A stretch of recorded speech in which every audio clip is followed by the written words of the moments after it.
राम वाली आत्मा जो 65 में मौजूद थी इस दुनिया में, वो व्यक्तित्व अलग है। और पूर्व जन्म में जो व्यक्तित्व था वो अलग था। जो पूर्व जन्म में व्यक्तित्व था वो ही तुम्हारा बाबा है। ये वो परमपिता परमात्मा है तुम्हारा। इस जन्म में 65 में राम को इमर्ज करके बताया जा रहा है। हाँ, वो परमपिता परमात्मा है, उनका जो रूप है उसके बारे में बताया है। और फिर प्रजापिता ब्रह्मा से तुम्हारा संबंध है। वो यज्ञ के आदि में जो था वो ही प्रजापिता ब्रह्मा था तुम्हारे लिए। तुम उसके बच्चे हो। राम बाप करके ये कह रहा है यज्ञ के आदि में जो पर्सनालिटी थी वो तुम्हारा बाप था। वो तुम्हारा बाप था। प्रजापिता ब्रह्मा था, उसमें परमपिता परमात्मा था। तुम्हारा बाप कैसे हो? वो तो वही चोला, तो वो चोला का चोला तो बदल गया। वही आत्मा, तो आत्मा की बात थोड़ी हो रही है, यहाँ तो संबंध की बात हो रही है।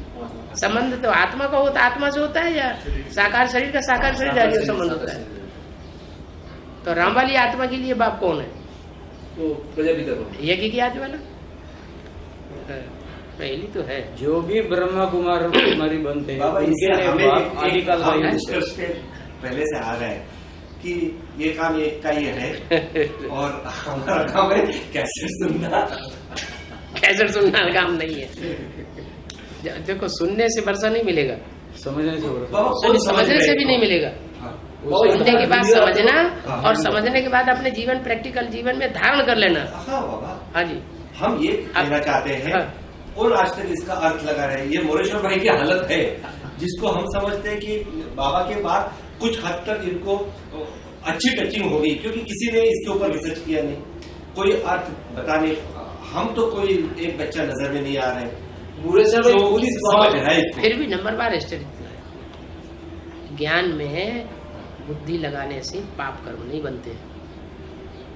यही सबसे बड़ी बात। आदमी जो लौकिक धंधा करता है उसमें कुछ न कुछ पाप कर्म बनते रहते हैं। ईश्वरीय सेवा में भागदौड़ करता है, वाचा बोलता है, उसमें भी पाप कर्म बन जाते हैं। लेकिन जो मुरली पढ़ता है, मुरली का मनन चिंतन मंथन करता है, लिखता पढ़ता है, उस समय पाप कर्म नहीं बनते। कितना बड़ा फायदा है।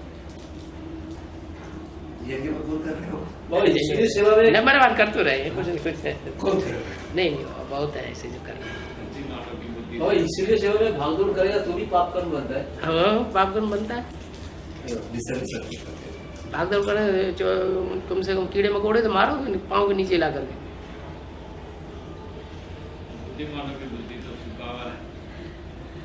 नहीं, बच्चों की बात हो रही है, शिव की बात नहीं हो रही है। इस पहलू को समझने से ईश्वरीय जन्म से अधिकार ले स्वर्ग के लायक बन सकते हो। स्वर्ग के मालिक बन सकते हो ये नहीं कहा, स्वर्ग के लायक बन सकते हो। कितनी सहज बात है।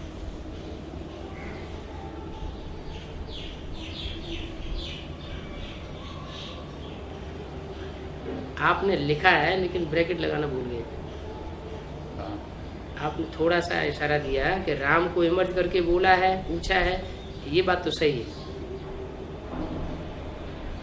राम को इमर्ज करके बोला, क्या तुम्हारा भी संबंध है?